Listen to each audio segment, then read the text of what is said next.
Big good win here, and eventually we will like, subscribe, share, all that good stuff, help promote and rank up my channel. So this is unfortunate that this article, that I didn't notice this article when I did my Helstrom trailer reaction, because this probably would affect my opinion of wanting to see the show. I mean, I'll still see it, but I already don't like it.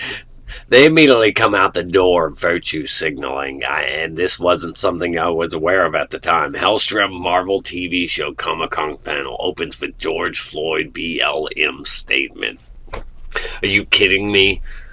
Keep that stuff out of the... People need an escape from reality right now more than ever, and getting fresh entertainment is a huge part of that. And but to come out the door reminding us of this garbage reality, and let's just get this straight, okay? Systematic racism is not a thing. People of color and black people aren't being harmed every day. The ongoing violence and stuff, the riots and all that, that is worse than everything that happened to George Floyd. And I know people will come out and criticize that, but everything that people are doing in the name of George Floyd is much worse than what happened to George Floyd. It is...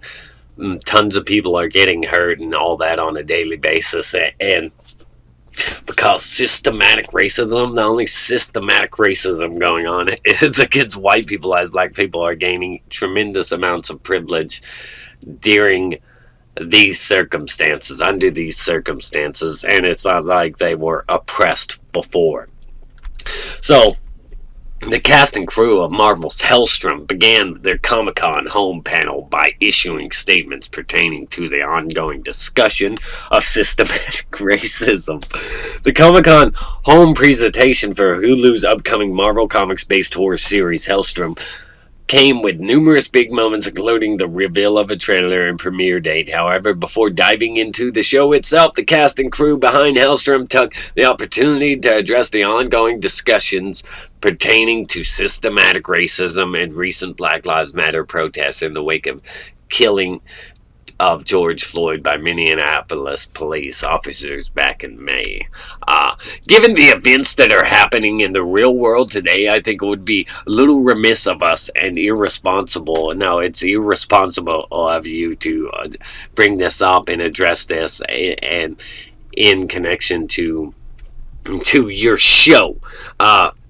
So, not to address some of the things that are going on, especially because our show is about good and evil and right and wrong, and the trauma of our past showrunner, Paul Zabriskie, or however the hell you say his name, said, we're supposed to be doing a show that's a horror story, but it's not real horror. Real horror is 8 minutes and 46 seconds.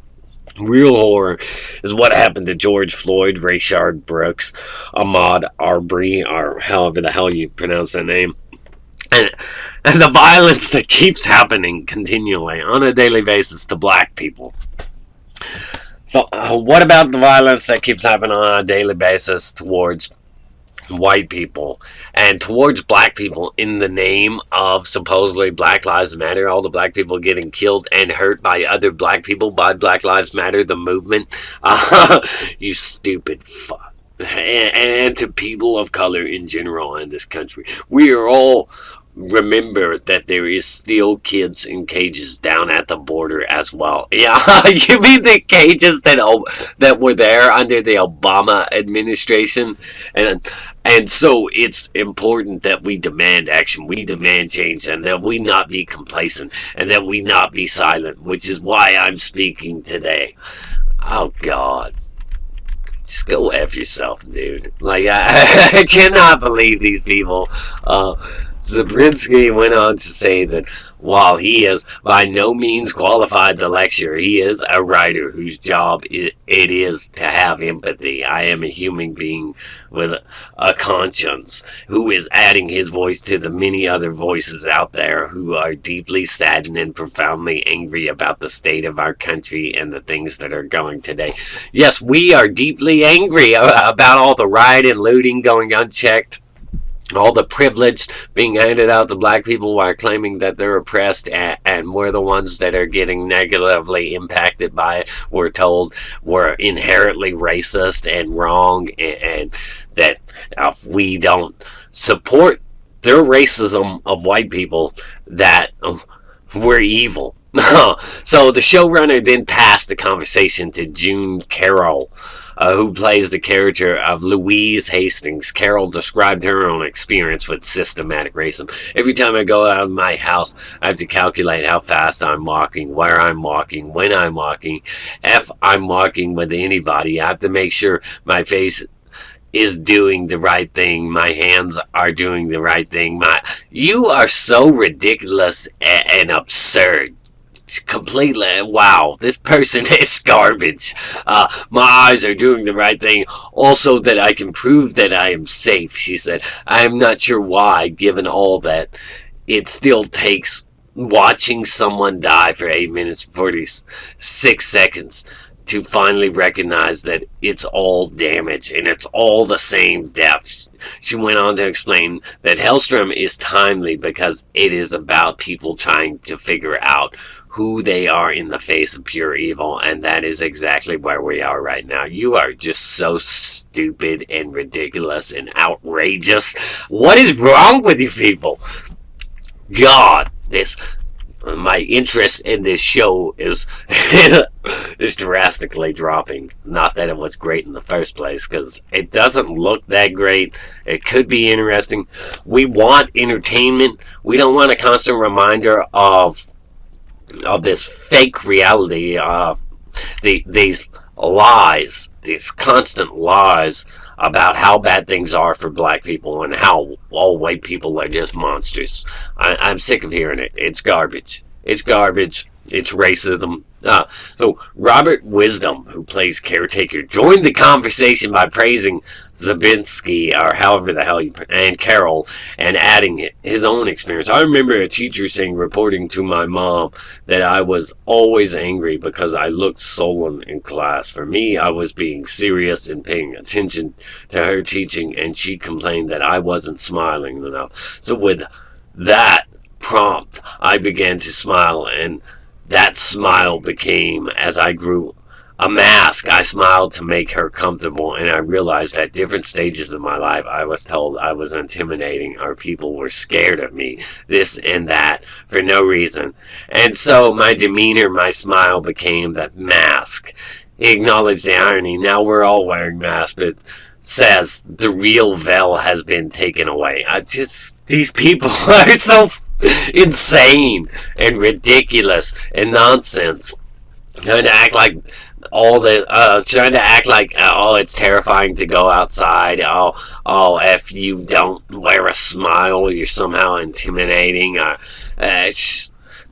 Nonsense. Finally, Arena Guerrera said her piece before the panel began proper, discussing her experiences growing up in a border town. I see farm workers who are currently considered both illegal and essential in the United States. I live in a city where there is a detention center that has horrendous living conditions for children that are at high risk of contracting the virus, she said.